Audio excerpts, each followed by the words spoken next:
Hey everybody, welcome back to The Collective. We have another fantastic show for you today. We got James returning, we got Matt returning. I am very excited to have y'all back. We're going to be talking for the next hour or so about neutralizing toxicity. But before we get into any of that, I want y'all to be hitting the buttons. Like the show, subscribe to the channel, hit the notification bell, do all that good stuff to get your emails in the morning whenever we go live, which is, of course, every day.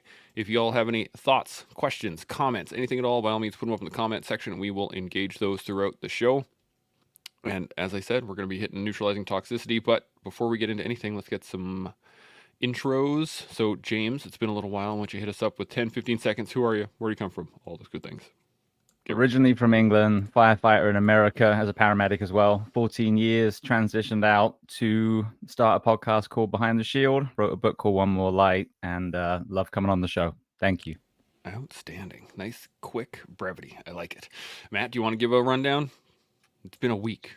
It's been a week. So I'm still Matthew from last week. Ex-military turned chef, health coach, and now just continuing on with education and whatever life throws at me. Bam. I like it. So, like I said earlier, we are going to be talking about neutralizing toxicity. So, I will give a quick definition and then we'll pass it around, decide how we want to go with this. So, neutralize. What is it when you neutralize something? You make it harmless or ineffective, usually by applying its opposite force, like pouring water on fire. So it is to make ineffective by counterbalancing, oppose and mitigate the effects by contrary actions, make incapable of military action, etc., etc. There's a whole bunch on what neutralize means. And then toxicity is the level of poison contained in a drug or the ability of a drug to poison the body. And then there's a whole other one's the quality of being poisonous, or the degree to which something is poisonous. And there's lots of other things involved in that. Now, we've all come from organizations that have levels of toxicity, physical toxicity, but also interpersonal toxicity as well. And that's really what I want to kind of harp on. But let's go around the table. And what are your guys' first thoughts on what it means to neutralize toxicity? James, we'll start with you. What do you think? I think it is the most important conversation at the moment. Whatever you look at that adorns our screens at the moment, there's an element of toxicity. And the toxic part is you are forced to choose one of two World War I trenches in Flanders fields and die on that subject. So I think that we have allowed division to become today's toxicity. That is an interesting start point. I like that. Matt, what about yourself? First Yeah, thoughts? I can't beat that. I totally agree. Is that right now we're in a society where it's either yes or no, and if you're not on my side, you're against me. So you're toxic about everything. There's no middle ground. There's no balance. There's no communication. It's either I'm on here or I'm not there, right? So yeah, I really like what James was saying there. Interesting. Shaun, first thoughts?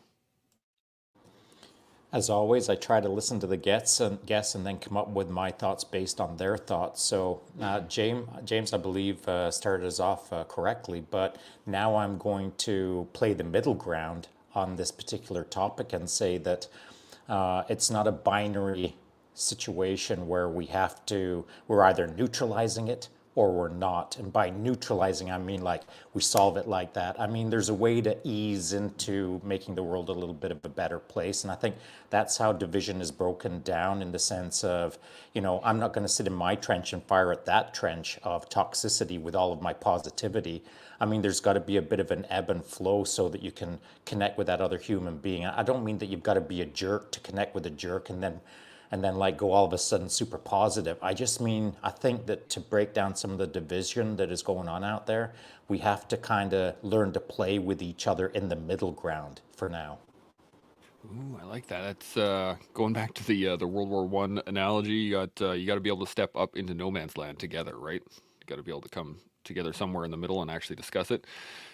James, you got any other further thoughts on this now that we've gone around the table? Yeah, well, I mean, to use an analogy, the Christmas Day football match in World War One, where the soldiers stepped up and realized their commonalities rather than their differences. I think there's a powerful takeaway from that. Absolutely. Matt, any other thoughts on this before we dive in too far? No, let's dive into it. I'm liking where this is going. I'm getting Princess Bride vibes here for kind of the neutralizing the toxicity, where you have to have exposure to it so that you can actually fight against it. And I think that Shaun is right, is that there is a middle ground. And even though right now we are polar, either yes or no, or right, left, blue, red, whatever, right? That it has to be, we have to come together to a central point. And I think, yeah, let's have this out. I like this, where it's going. Shaun, any further points to this? These are not original thoughts, of course, because probably I heard it from James Gearing on the Behind the Shield podcast, where we're talking about that World War I soccer game at Christmas time kind of thing. I mean, it's an age-old story that doesn't rely on Christmas. It doesn't rely on trenches. It doesn't rely on a particular point in history. What it does rely on is strong men and women to kind of like put their egos aside and enter into a communication battle that then tones down the rhetoric or tones down the poisonous atmosphere so that others can see that it can be done. And I literally think that that's what we're doing right now in the real time, in this conversation, of course. But I mean, on the daily, I see James out there smashing on the interwebs, trying to like raise the level of positivity out there and draw attention to folks who aren't positive. And so, you know, I don't know the balance. I don't know if any of us have got the balance right, because if someone had the balance like perfect right now, I think that things would be evolving a lot faster. I find myself to ebb and flow back and forth between, God, you didn't just say that, did you, to, come on, bro, let's just hug it out. And so, like, I have a little bit of a bandwidth between, man, I cannot believe that just happened, right through to, yay, team. So I don't think any of us have this perfect little finite point, this tiny little granular moment where we've got it so figured out that we don't move to the left or right on any particular subject. So I think within our own conversation today, we'll probably move around a little bit, but at least we're going to hang around in a common space. And I think that's key, irrespective of where you are in the spectrum. If there's a bit of a delta between both parties, and that could be a party of 10, a party of 1,000, a party of 1, it doesn't much matter. Trying to find that commonality so that you can move in the same middle ground, as it were, and then start building the bandwidth out. Chance, can I pose Absolutely. a question to everyone, including you? So to flip it on its head, how did we get to the point where seemingly there's so much division at the moment? I say seemingly because personally it feels like we're being presented a lot of the polarization, and the average person is way more in the middle, like we talked about. But through your eyes, how do we get to the point where toxic masculinity, toxic positivity, you know, if you're not on my camp, then you're an enemy? Like, how do you think we got here the last few decades? That is an excellent question. Shaun, I'm going to start with you. What do you think? I think we all got lazy. I think we let it happen. I think that some people saw it occurring and they just let it occur. I think some people didn't see it happening, and then all of a sudden it was an ambush. But for the folks who did see it happening, I think we were just a little bit complacent with it. We just we didn't fight back against it either hard enough or soft enough, or hold it accountable, or we've just kind of let it slide to some degree where we're at right now. And so these kind of conversations, as I see it, are the recognition that not that we've got to push back against anything, it's that we have to hold our ground and then form a form of communication that allows us to like improve things. So I think we all just kind of got comfortable and kind of let it happen. Interesting, Matt. Thoughts? I had this answer from James, but Shaun kind of led into it. But you know the phrase, hard times make hard people make easy times make easy people. I think we've gone from a hard time in the last couple of decades into an easy time the last decade, and now we are looking for something to latch onto to make it hard times again, right? I'm going to throw climate in here. Like I'm a climate guy, but I'm not a climate activist. Like I recycle when I can, but I'm not like on people because you've used a plastic straw. Oh my goodness, right? But there are people who do that, and that's what they're looking for, is that hard. They're looking for something to fight for, fight with, right? And if you're not fighting with me, you're fighting against me, and that's where this toxicity communication of not understanding and balance, and I'm right, you're wrong. I think that's where it's coming from. We've evolved as a society around the world, especially with technology being so accessible, and then we can like have conversations like this across the world, right? Shaun, how are you doing? Well, halfway across the globe, right? That our voices now have a huge impact as an individual on a society versus where before you were just collective noise in the background, right? So I think that everyone is looking for a battle. Everyone's looking for something to stand up for, but there's nothing there to really bring people together as a collective. It's always my way, your way.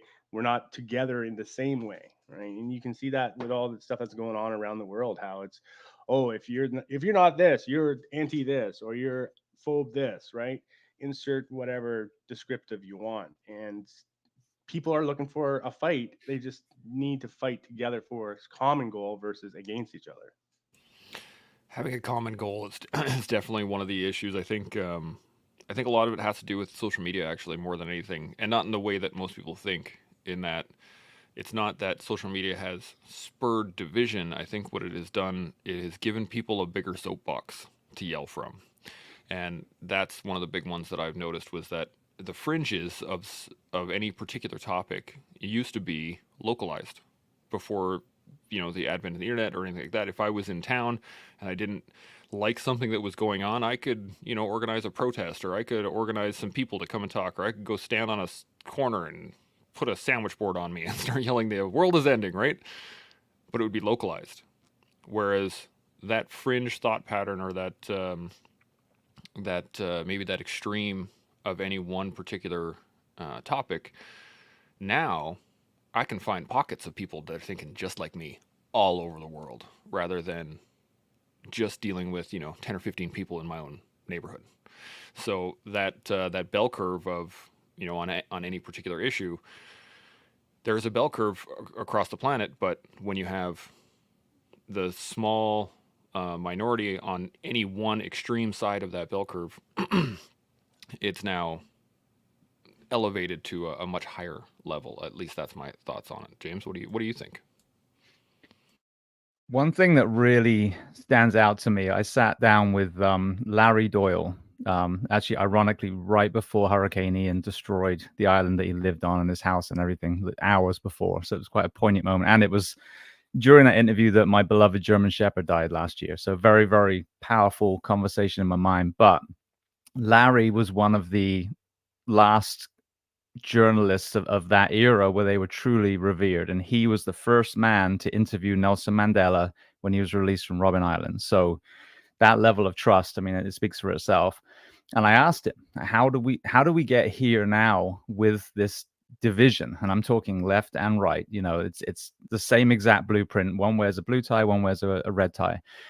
And he said, well, back in the day when he was working in media, yes, the news organizations would be owned by a company, but the company would have other companies that made money. And so the news was just the news. And then there was a reshuffling where they said, all right, the news needs to start making money now. And that is when we saw it shift from here's what happened today to, and then sadly, I even saw it when I went home in England recently in the BBC. It's shifted, way, way more to one side now. But to now you need to make money. So now the whole focus is on selling advertising space between news article 1 and news article 2. And so the only way that you can do that is to get people on the edge of their seats, like a cliffhanger, soap opera, whatever it is, so that they stay for the next portion. So once the news was basically focused on making money between the news segments, I think that was a huge shift. And whatever, news station people subscribe to, they're still kind of trusting that for this is how the world is. And we've seen a complete devolution now, which obviously has bled into social media, where we're not getting news anymore. We're getting opinions, and, the screen divided in 4, and 4 people arguing with each other and interviewing people on the street an hour after murder. Hey, what do you think? I don't know. I wasn't even there. What are you talking about? To comparing it to how Walter Cronkite and BBC of yesteryear was, where this is what happened. We're educating you. Here's the pros. Here's the cons. So I think that to me, the beginning of this devolution and division comes from a lot of our news outlets shifting from news to making money. Entertainment, yeah. Shaun, any further thoughts on this? I think you're right. I've seen the same thing myself. I haven't clearly articulated that out to the general public as clearly as James did, but I do agree with that. I mean, there's no need to name any news agencies or media companies that are doing it really well, I suppose, which makes them kind of evil. But I mean, there's a number of them now, and it's not just one side or it's not just the other side. It's pretty much all of them nowadays. They're selling news. They're not even selling advertisement. They're selling news. And so it's a hard thing to watch. And nowadays it's hard to find independent reporting that you can trust. And so I find myself trying to follow independent news sources and then having to cross-reference it about a dozen times against other independent news sources and then collate it or distill it all down into a singular soundbite for my head. But by the time you've done that, there's another 10 pieces that you've got to get to work on to try to ascertain what's actually going on in the world. And so I think I've almost become complacent in my tracking of what's going on in the world because it's hard to keep up with the volume of disinformation and the amount of distilling it requires to try to form the truth of the matter, as it were. And so it's not that I've abandoned ship on the news. It's just that I don't track it as much as I used to anymore because I find it disingenuous. And I suppose at the end of the day, that's not a terrible thing because, man, do we have to track the news that closely? I mean, I'd rather eat street food here in Malaysia than track the news. And I'd rather just ride my bike than track the news. I mean, I keep my eye on large geopolitical issues that are going to impact the world, but I'm not tracking all of the little, I'm not tracking all of the tractor crashes around the world because they're amusing, they're not notable. And so I think that the piece for me is, again, I haven't abandoned media, but I've certainly trimmed it down to a degree where I have zero interest in the entertainment aspect of all the various media agencies out there. You bring up a really good point there, and I think at least I kind of want to get into it because you're talking about critical thought. You're talking about like taking information in, pondering on it, checking with other people, making like and confirming that it's about what it is your first thoughts are, or changing as new information is given. And I think a lot of that that comes from years of like practice, right? Like you can't just be like, oh, okay, I'm going to be a critical thinker today and good to go. It takes time, it takes development. So I'm wondering, do you think, how do we, I guess, as a society now, with all of this going on, with all of the toxicity, we're swimming in the soup of it right now, how do we develop that critical thought? How do we get others on board with, say, the collective? How do we get people to stop and really think about anything that's going on? Matt, I'm going to come to you first. What do you think? I think it's about education, and I'm not talking about school education. I'm just talking about people need to learn, honestly, how to be critical thinkers, how to do an analysis profile on certain things that are going around the world, and not just get sold opinions. I think that's the big one, and because opinions is what the news is right now, and what the information being passed around. It's not news really. It's my opinion on this event, my opinion on tractor crashes, right? It's not necessarily, here's some facts about tractors or whatever, right? Sorry, I got obsessed with tractors all of a sudden. But it's about educating people how to, and that it's their right and their need, and they don't have to blindly follow like sheep to whatever focus needs to be. That you are free to be able to go whatever path you want. You want to be that elk on top of the hill and look down on things, do that. You want to be inside that herd, making sure things are going well, be that, right? but you do have that option and flexibility to be able to move outside of your little circles. You do have permission, and people don't think they do. They think they have to be part of X or Y or Z or 1, 2, 3 club. It doesn't matter where you are. You just have to be a free thinker, and you have to move forward for yourself with other people, not necessarily be that other person. That's an interesting point. James, thoughts? I think even with all the interviews that you and I have done, if you start in the middle where everyone has a commonality, if you stand in Gaza right now and ask the men and women, hey, do you want your kids to be safe? Do you want them to be clothed? Do you want to be well fed? Do you want them to see them play and laugh? Everyone's going to say yes, whatever their background, religion, etc. And this is what we've lost. So we got to pull everyone back to the absolute middle and get people to question that. These things that I'm being told, are they slices of differences? And is there a 90% commonality that I'm missing?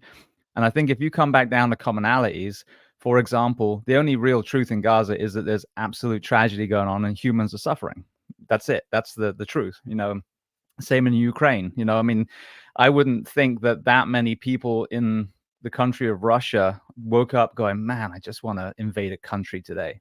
Most people just want to get on with their life. So whatever the thing is that you're being told, if you can find yourself back to the center point, the zero, and then extrapolate out again, you're probably going to find a perimeter where you're like, okay, well, this is kind of, I'm a Buddhist, and this is as far as I go.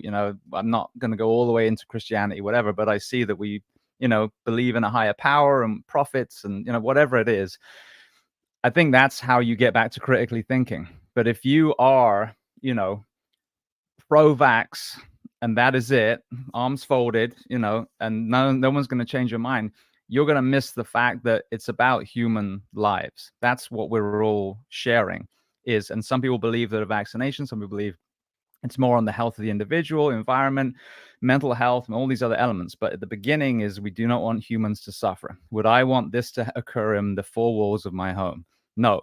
So I think that's what we have to do is pull people back. I don't think you can critically think when you're in a state of anxiety, anger, etc. So if you can come back to zero, to neutrality, and then start pushing out, you'll find the walls of your beliefs, and that's fine. But you'll realize that the Venn diagram of the person that you were supposedly against, you guys have this massive overlap, and that's where you need to stay. I like that a lot. Shaun, thoughts? Yep, I think that to Matt's point, everyone, myself included, has to learn to think more critically or become better at critical thought. No matter how good you think you are, you just ain't good enough. And how do you figure if you're good at it or not? Well, you start talking to other people who are critical thinkers and evaluate whether you're actually good at critically thinking. And it's not a win or loss. It's not divisive on I can critically think and you can't. It's just a matter of contextualizing yourself against someone else who either does it better or worse. That's how we learn to become better at things. And so that's why I appreciate the collective, because it's not that our Venn diagrams are way out of whack right now. There's a lot of commonality here, but I still learn a lot of things through these multifactorial conversations where there's multiple personalities. If it's 3 or more people, if there's 3 of us on this show or 5, that's a whole lot better for me because I'm getting different feeds, different input, different reads, which helps build out my critical thought. Next thing I'd like to say is we're in Malaysia right now, known as probably one of the finest representations of the melting pot of Southeast Asia. In a day, actually in an hour, I can walk into a temple, I can walk into a church, I can walk into an ashram, I can hit all of the religions, I can hit all of the ethnicities. I can walk down a street and eat food from 12 countries. And that's in a half-hour walk. That's in a 5-minute walk.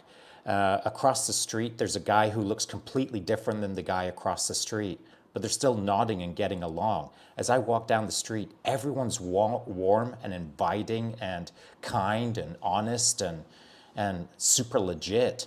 And everyone looks different, and everyone talks different, and everyone thinks different, except they don't, and except they aren't, because we're all just the same thing. It's that we have throwing on these little titles or these little masks or these little identities of, well, he's that and she's that and I'm this. And it just doesn't fly over here. Not at all. It's radically different than North America. Now, don't get it twisted. I'm not saying that it's Shangri-La over here. There's issues, for sure. All around the world, there's issues. But over here, if any North American was to step over here and see through my eyes what I've seen for the last 3 weeks, everyone would understand that we need to do better in North America. So it's not like a global issue right now. It is to some degree, but it's quite North American centric right now in respect to divisiveness, certainly in Europe as well. But man, North America is struggling the hardest from my perspective if I'm contextualizing against Malaysia. Yeah, you bring up a really great point there, and the reason that I picked for the title today was neutralizing toxicity, was the fact that toxicity isn't just, male toxicity, or it's not just workplace toxicity. It's not just it's not this thing or that thing or these things or the other things. It's the fact that there is a point where there's a buildup of toxins within the body, within the organization, within whatever it is you want to talk about. Within the vessel, there is a buildup of toxicity over time. And you can't just flip the script and be like, okay, well, now we're doing it the other way and go completely the opposite. You have to, as James said, you have to bring things into the middle. So I'm wondering, do you think perhaps that the extent of the toxin that's going on right now is more just aligning towards the self versus the team? Because, here in Canada, it's pretty easy to get, when you start to get people together, when you start being like, Canada is either awesome, and people will stand up and be like, yeah, Canada's awesome. And you get people who say, Canada's not awesome. And people stand up and say, yeah, it's not awesome. But to my question is that a representation of just the self? Or do you think that is a representation of the population at large, if that makes sense? James, I'm going to come to you. What do you think? I want to go back to what you were saying as far as it's about community. I think we have lost self. When you speak to people like Sebastian Junger, who wrote Tribe, and you hear about some of the higher functioning, in his case, Native American tribes, where he focused on the Iroquois, and they have like a leader for peacetime and a leader for wartime. And there's these stories of these Europeans that were kidnapped by the Native Americans, and then they were so-called rescued, and they were like, we don't want to go back. I actually prefer here. And I think that the real element is tribalism in a positive way. I'm not talking about Liverpool and Manchester United stabbing each other in the 80s, which is what I grew up with, over 11 dudes in shorts. Very weird. But the positive tribalism, so belonging to something, which is why I think Spartan races and CrossFit and jiu-jitsu and a lot of these positive, communities that we kind of dive into now, that's the why. That's what's happening. And I think it's also that same shared suffering tribalism that we have in uniform is why it's so destructive when we leave and don't find another tribe to go into. So our transition is very, very rocky. But I think that that humanity that we found in the military, in the first responder profession, to me is what society needs. And then when that toxicity happens in the military, in the first responder professions, in a fire department, whatever it is, that's why it's so crushing. I think a lot of suicides, the one element that behind it that a lot of people don't discuss is organizational betrayal. When you have literally said, I will die for my brothers and sisters in the fire department, and then that greater organization betrays you, that is the ultimate toxicity. And that obviously can reflect how society is in general. So refinding that community, we like you said, I think have become very self-serving in some respects, and also we point. They need to fix it. I'll give you a perfect example. Try and keep it brief.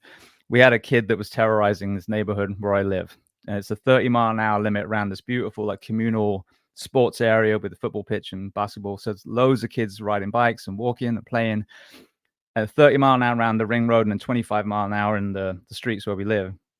And this kid was tearing around, I'm not joking, 60 miles an hour. He almost wiped out in front of a bus stop, for the school bus one time where my son was there.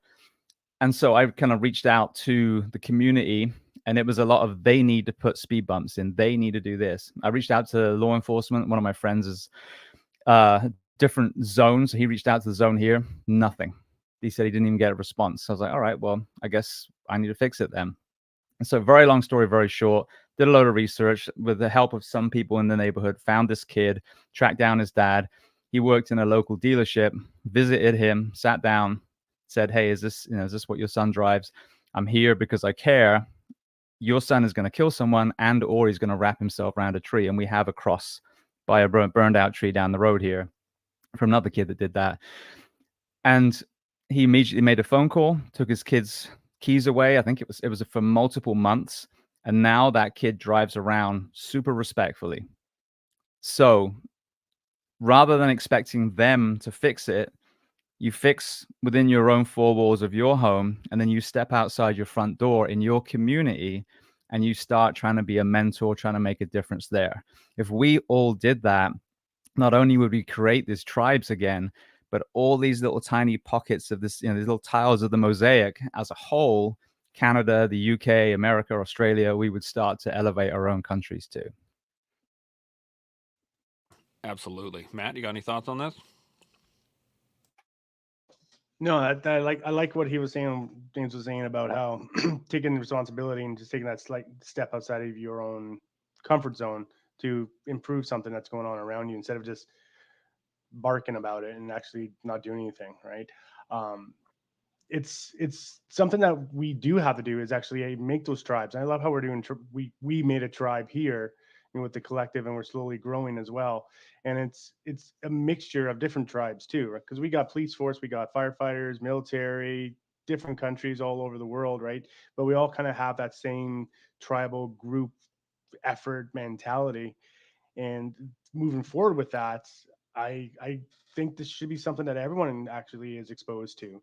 And yeah, operational or employee betrayal is something that is huge. And I felt it when I was getting out too. I felt literally just like kicked out, see you later, months before I actually left, years before I even left, because there was nothing there that I was anymore. And I'm talking still to some of my friends who are still in now, and they're just like, dude, it is not the same thing as it was.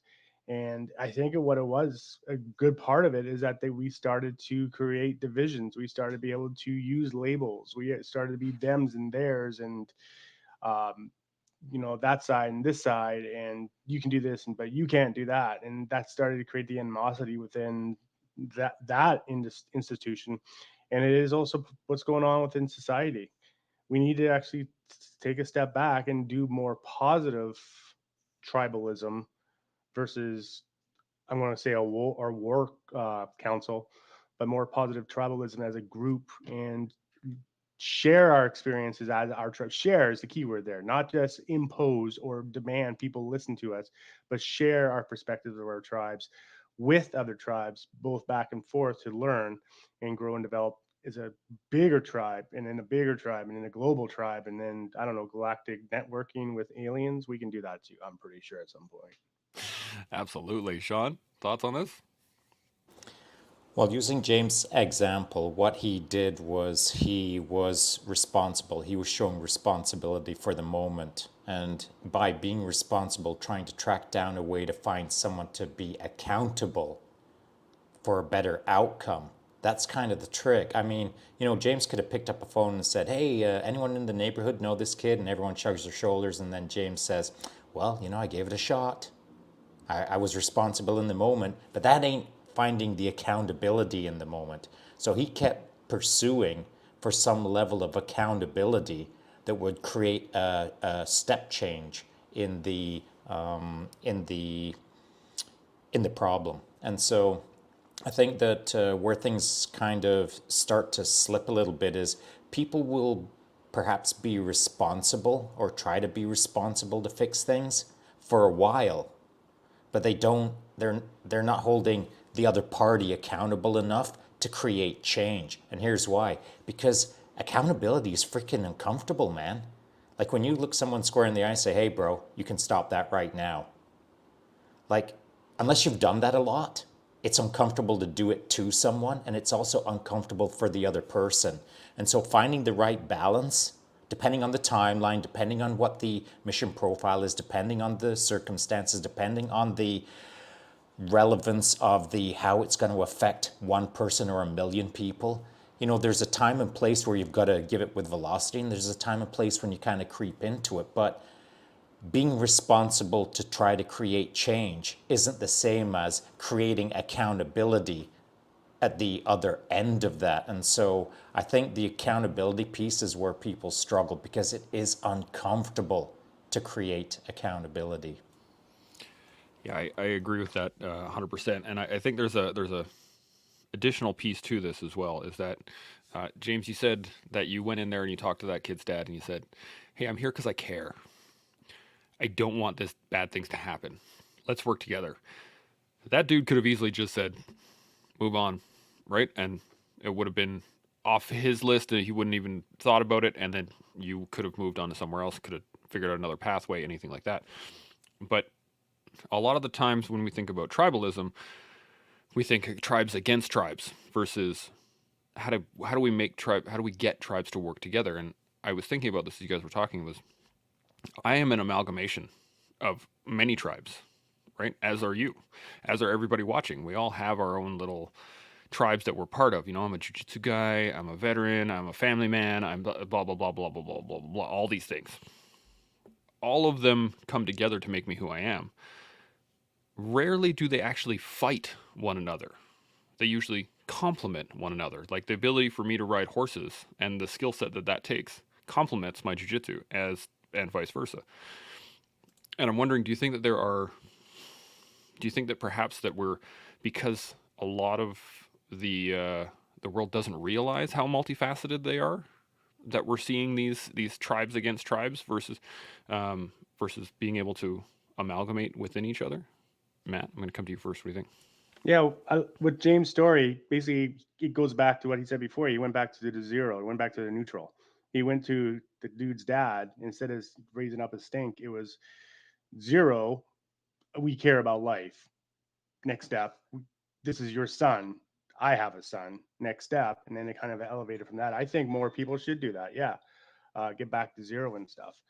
And you're right, Chance, is that instead of having different clusters of tribes which kind of like bounce off each other, we need to start talking. We need to start communicating more and actually start understanding and sharing. I love Shaun's example when he's saying 5 minutes down the road, I can hit every religious institution around the world and everyone's cool with it, right? I think that's a Malaysian, I'm going to say, tribe itself, is that they are good to other people, and that gets bounced back and forth. It is multiplicable, quantitative kindness that just gets multiplied, and I think it should be more that we should be doing daily, right? Instead of just looking at a person like, oh, that's that kind of person, and it's like, hey, my name is, and just start a normal conversation like, hey, you got nice pink hair. I'm not a big pink fan, but that's really nicely done here, right? They could be that simple, right? It doesn't have to be something too extravagant. Absolutely. James, thoughts? I just went back to England and found myself in a situation that I remember viewing when I was 8, which is Heathrow Airport. And you go to Heathrow Airport, it is the most beautiful, just tapestry of cultures from around the world. And then you go into London, you realize that actually is what London looks like. And I love the fact that in the UK, we don't call ourselves, African Americans or Irish American. We're just, in that country, I'm English or I'm Scottish or I'm Welsh, and it can be all colors and creeds.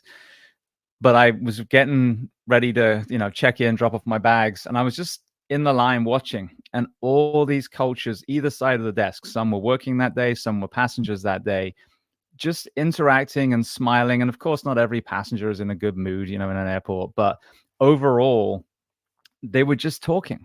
They were people. There was this beautiful interaction.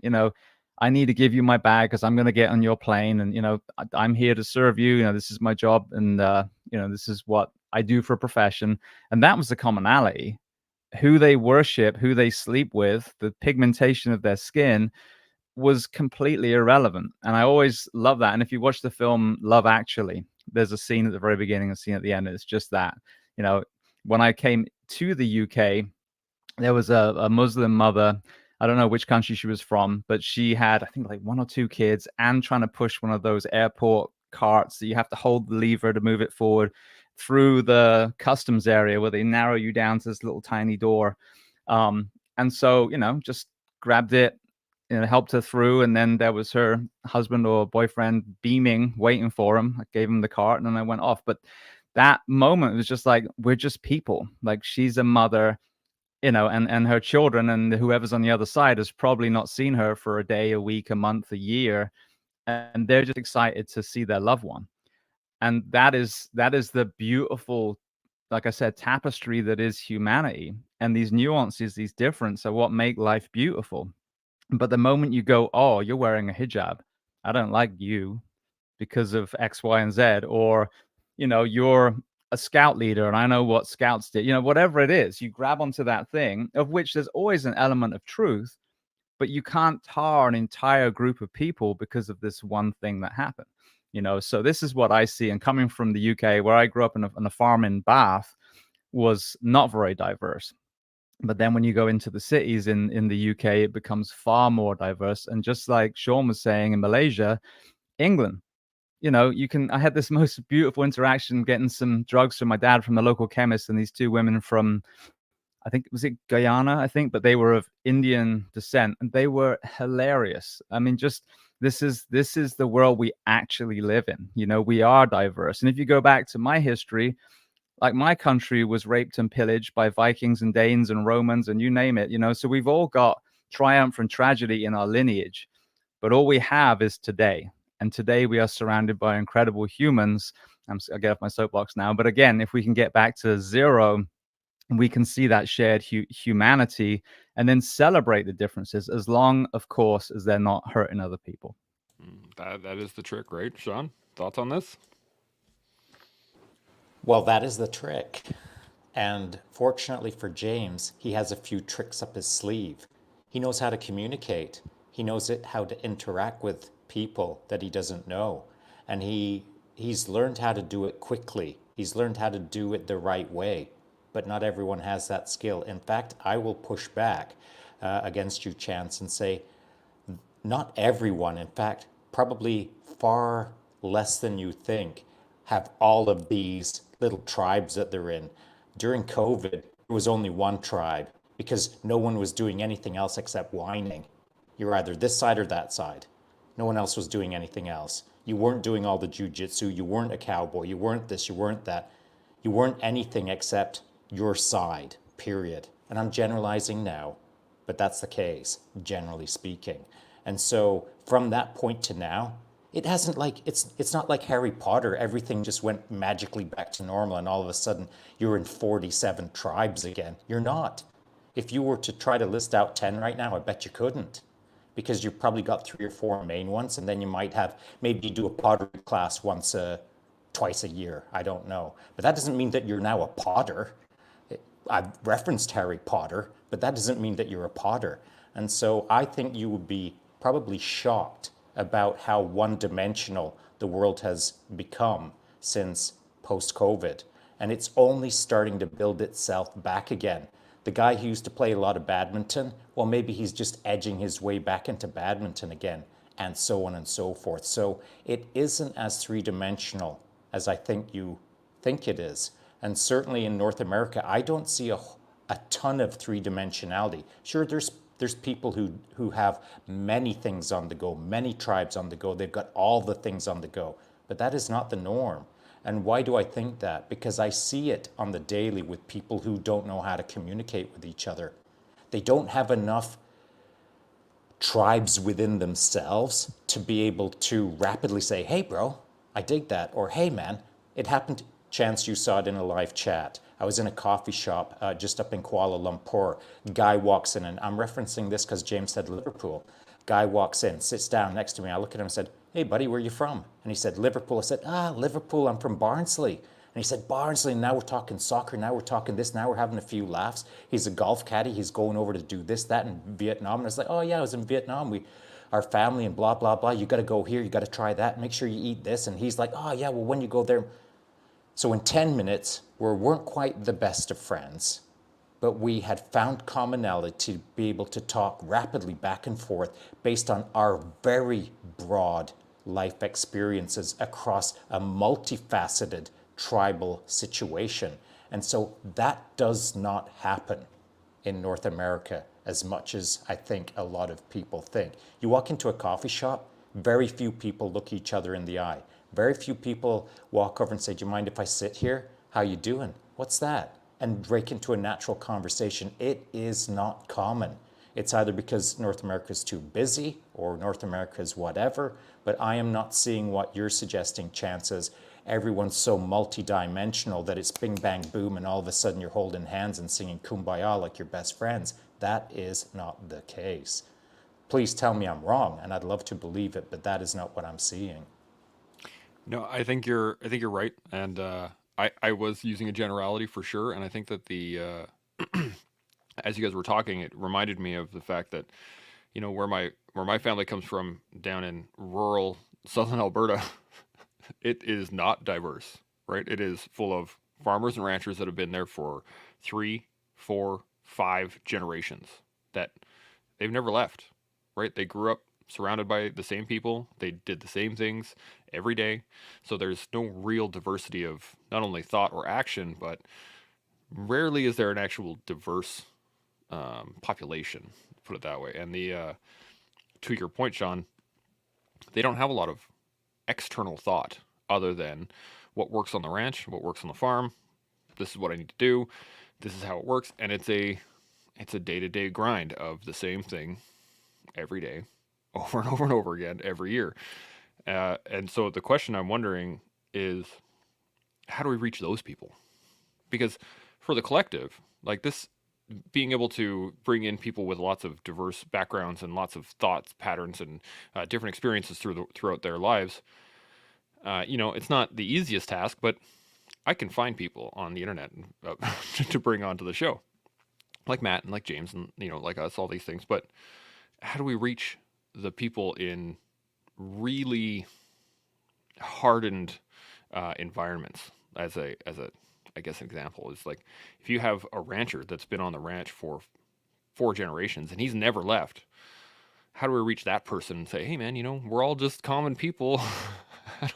how do we bridge that gap between multifactorial to singular and get the conversation going? James, I'm going to come to you first. What do you think? I would say, firstly, a lot of the people that are just getting on with their life, we don't need to get to. I don't think they're the ones, jumping on Twitter and declaring their love for whatever. They're too busy working and trying to feed and raise their children.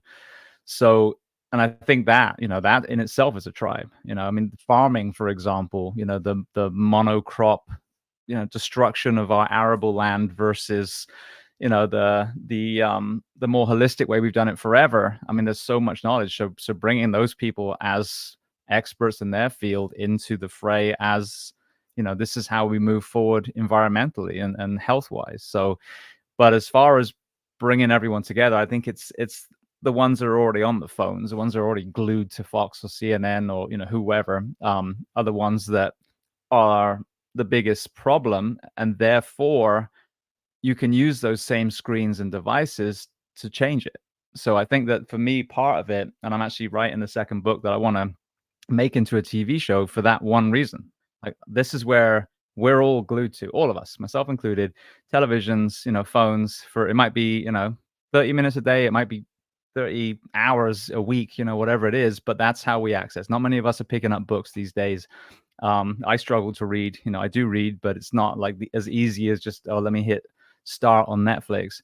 So I think that, there can be a paradigm shift where we start putting community and compassion and empathy and kindness back into the center. And I really feel that there is actually a desire. And I agree, post-COVID, we were in such a void, and a lot of us, again, during the entire pandemic, were standing in the middle going, look, this is the perfect opportunity to make our country healthier. We have an obesity epidemic. We have a mental health crisis.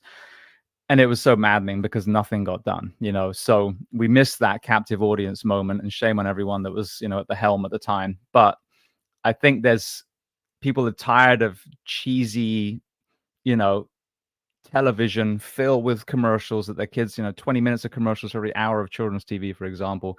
So I think that there is a potential. I think the bow has been pulled back. We just have to get the right people, and not individuals, communities, like all these echo chambers that we're all a part of, rising up and, just putting it out there. Tribalism and healthy eating and exercise and mindfulness and sleep and time in daylight and all the things that everyone was told not to do during the pandemic, all the healthy things, and put that to the forefront. Because I think, we don't need to change everyone. I think a lot of people are functioning as they did 100 years ago, when I would argue communities were pretty healthy back then, and the way we ate, the way we moved, the way we loved. So the same devices and dissemination of extremism, and I mean that in whether it's political views or whatever, that have caused a lot of this toxicity that we talked about earlier in the conversation, I think we can use those same medium to really inspire and elevate and unite people. But we have to fight to get the right people, front and center now. And the thing is that the good people of the world don't really want to be on a screen holding a microphone. They just want to help, but if we can have a kind of force a paradigm shift of community and kindness, and the real leaders of the world, step up just a little bit more, maybe challenge the way that we choose some of these people in some of these countries, and go, hey, it seems like you have to be a millionaire and you have to have no ethics to be in charge of this country. Can we change the way we choose that a little bit so we can include real leaders? Would that be okay? Just just conversations like that. Otherwise, insanity is doing the same thing over and over again, expecting different results. We have to change.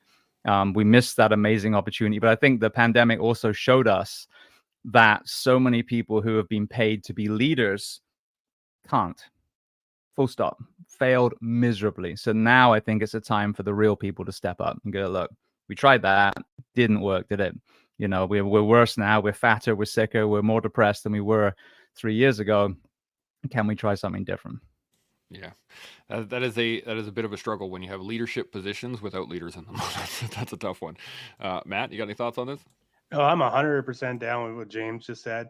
And right from where he was talking about the individuals who are just doing their life, being just living, like they're in their own tribe, let them, they're doing their thing. That's cool, right? But when you start getting all bulletproof behind one of these things, and you're commenting 20% of your day, what's going on, and actually not giving any value or growing and moving past or forward what the initial thoughts were, and you're just recycling, you're not actually communicating what's actually going through your process. It's That's where the flaw happens, I believe. And people need to learn how to be able to communicate better. I'm in school right now. We're doing a lot of presentations and stuff, and a lot of people are like, "Oh, I'm an introvert. I don't know how to talk," but it's a learned skill, and that's one thing I've been teaching them. I've been teaching them uh, is it's experience, and you have to get out of your comfort zone and take a risk. And you could be as introverted as you ever want to be. Like, I am one of the most introverted persons in that classroom. I will sit in the corner in the dark and I will listen for an hour and a half and not say boo. But when it's like, hey Matt, come up and talk about this, I'm got everyone's ears and they're listening and they're interacting, because it's a learned skill. And that's something that we've lost as a society, because we do have quick blah blah blah blah, and I'm done. I don't have to worry about the response like until 6 hours later. That's kind of where the flaw is. And I'm not bashing accessibility of information because of technology. I'm all for it. I think we should be sharing everything within reason, um, with other people for the benefit of society and the human species, and not just making divisions and setting their own agendas and stuff. And I'm 100% down with what James said about the 3 years that we kind of should have took action, but we kind of didn't. We kind of just didn't do the right thing. 100%. Like, we do have the my personal view. I'm not going to get too much into it, but the obesity academic is worse than whatever just happened, and that's just, I think, takes more lives and slows down more people within the world than anything that's been going on recently. So if we can, like you said, get rid of the managers and put in leaders, I think things would be better for growing a society versus just being stagnant like we are right now, just repeating what someone else says. Yeah, absolutely. Shaun, thoughts? Well said, James. Well said. The entirety of it was well said. So now what? Now what do we do? Well, here we are. We're trying to make a change. We're trying to talk about these things just as James delivered. That was righteous. And so by adding our voices to James' voice, that is now at least a handful of us all agreeing. And now what? So do we just keep building on the agreement? Do we then become our own little echo chamber of we all agree with James without any critical thought? I don't think so, because we're all critical thinkers. And as I said before, if I'm the best critical thinker in the world, I need other good critical thinkers around me to ensure that my critical thinking is properly calibrated.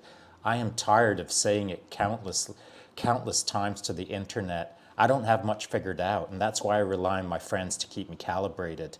I ask on the regular, boys, am I on point with this? Boys, am I off base with this? Should I keep smashing? Should I dial it back? Should I pick up the pace? What do you see from the external perspective? I hold myself double accountable. I hold Shaun accountable, then I hold myself accountable to the team by asking the team to hold me accountable. I think that's what we're supposed to do, with the overarching theme being just try to be a positive agent of change within this world that we're all commonly sharing at the moment. And so again, well said, James. But what do we do from this point to build off of what you said? Well, this is the trick, right? I think the collective is part of it for sure. This is part of the expansion of the ideas, and there is a question here in the comments that I want to hit on that goes directly to your thought pattern, Shaun, and I'm going to pose it to the panel, and then we'll have to do some final thoughts after that. But so I'm gonna hit these real quick. Daniel, morning, gents. Good to see you, Daniel. Satch, good morning, evening, team. Good to see you, Satch. Vanessa Chaos, good day, everybody. And then she jumps in and says, the panel seems to have a lot of experience in approaching a vast array of tribes. Would you have tips on how to learn that skill? Of course, there's just do it, learn more about different topics, etc. But I do want to pose it to you is that in terms of what Shaun just said is yes, everything we're saying is true, yes, but now what? Where do we go from here? Matt, I'm going to start with you. What do you think?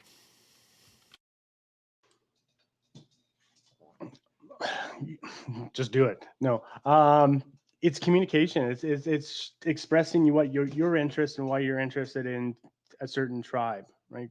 What are you going to bring into it, and what are you expecting to get from it? I think an open conversation back and forth, and not just jumping into it and assuming something, assuming an outcome.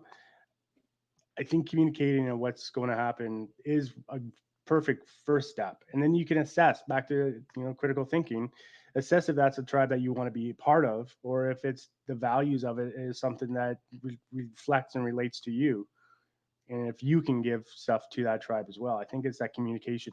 Communication is a lost art, and I think that is one of the things that we should be focusing on. Absolutely. James, thoughts?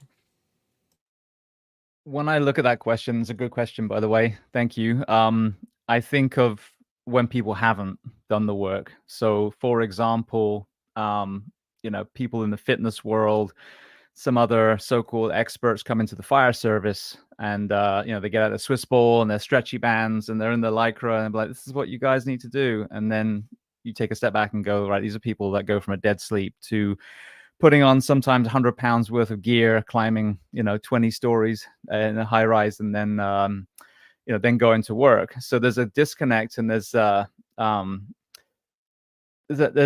lack of education on what we actually do. Now, conversely, I think that you can actually hold on a second. I'm going to pass it over to someone else. I'm sorry, I got someone standing Absolutely, at my no door. worries. So Shaun, go ahead. What do you think? Well, hopefully it's not a firefighter in full gear about to go all climb a tower on him. Exactly. So I think to answer Vanessa's question, I'll say this, that, and this is a spin-off of what Matt was saying. First of all, you've got to start, and I'm not suggesting this specifically to Vanessa, this is a generalization to anyone who's listening. First of all, you've got to establish you need to be curious. You've got to have curiosity in the world around you. And if that means like just outside of your front door beyond your fence, that's curious enough for now. But if you can start traveling, like if your idea of what the world means is the West Edmonton Mall, holy cronkamoly, you've got to do better than that. You've got to be more curious about the larger world around you in order to understand there's better ways to live in this world. So you've got to have curiosity. Next, you've got to learn how to engage with other human beings, as Matt said. So curiously engage with everyone around you. Listen, unless you're standing really still and I don't notice you, there's a high probability that I'm going to talk to you. If you move your arm like to adjust your hat and I see that motion, now I'm going to talk to you. Because the moment I see something, I want to talk to it. I want to figure it out. I want to learn more about the thing that's moving in front of me or off to my flanks. So you have to be curious and you have to engage. And it's that engagement part that is tricky. You've got to like commit to a conversation with another human being and see where it goes. You know what? They're not all home runs. Not all home runs, but the only way that you're going to learn how to crack that ball out of the park is to start swinging. So pick up a bat and start smashing. I like it. James, would you like to carry on? Yeah, sorry about that, but that's actually perfect. It was 3 kids from the neighborhood that had found a dog loose and were going door to door to find out if it was their dog. So there's community for you right there. Beautiful. No, what I was going to say, though, that was the disconnect when you don't know about this tribe that you're trying to enter. But then conversely, I mean, I've had such a diverse group of people on my show, from obviously firefighters and military through to boy soldiers from Sierra Leone and Auschwitz survivors and dancers and models. And again, starting at that commonality, absolutely educate yourself. If you're trying to enter a different tribe, you need to know something about it, but no one's expecting you to be an expert in that. But just know enough where you can start building some bridges, but then start at those commonalities. Start your 2 human beings, and then you again push out, you know, okay, we both like fitness, we both like martial arts, we both like jiu-jitsu, but you're a 3rd degree black belt and I'm a white belt. And that's where, you know, okay, that's the barriers there. But I think understanding that no matter who you're trying to interact with, there's still a human being. And then if you show that you've learned something about that tribe, that's a sense of respect then that you've put in the work. That then I think builds more bridges. Yeah, I could not agree more. I think to Shaun's question a second ago and to Vanessa's question, it aligned perfectly, but I think it really comes back down to bring yourself back to the common denominator. Right? You can't expect other people to do it for you. You can't expect other people to do it just in general. It starts with you. So for me, when I enter into a conversation, I have to bring myself. I don't go in with all of my pre-thoughts and cognitions. It's just like when Shaun, you know, when we were talking about the show, you come in blank, let the guest set the tone. Okay, interesting, and then dive into the conversation. And I think that's really what it is. Not only at a personal level, but that will expand to the societal level, at least in my thoughts. So we're a little bit over an hour now. Really do appreciate the conversation. Matt, James, Shaun, thank you guys. Really do appreciate it. It's fantastic. Any final thoughts? Anything at all? Matt, we'll start with you. 3 key takeaways from this conversation today is bring everything back to base zero, right? Critical thinking and broaden your knowledge base around you, and just don't focus on one thing, and learn to communicate with others. That's the 3 main takeaways from this conversation today. Bam. Nice. James, thoughts? Final thoughts? I'm going to be inspired by these kids. You either can complain about what's not being done, or you can roll up your sleeves and start doing something, whether it's in your own home or step outside your doorstep. So understanding you have the power to force change, you know, that you might be one ant and the rest of ants aren't paying attention, or you band them together. Now you're moving mountains together. So, you know, as I think it was the movie power of one. Every waterfall begins with a single drop of water. Be that drop. Bam. I like it. Shaun, final thoughts? Well, I'm going to cheat, and I'm going to go with be inspired by what James just said when he launched into not quite a diatribe. It was a good, solid effort where he covered a lot of subjects there in just a handful of minutes that were like were so legit that I'm still like processing it. And I think that's the key, man, is never think that you've got everything figured out. There's always something to learn from someone else. And you'll only understand that if you can keep an open mind. If I was sitting here in this seat wanting to win or wanting to be the man or wanting to run the conversation or want to outshine everyone, that'd be just really dumb.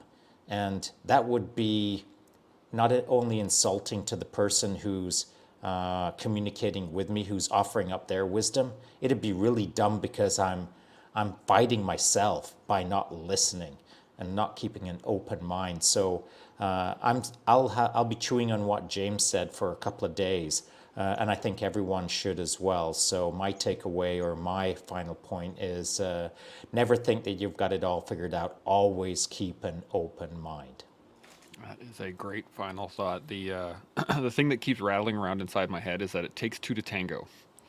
In that you have to, if you want things to change, you have to do it on yourself. If you want to communicate with people, you can communicate at people, but if you really want to communicate, it takes two people to communicate, at least in my mind. And I think that is the key thing that I'm taking away from this is that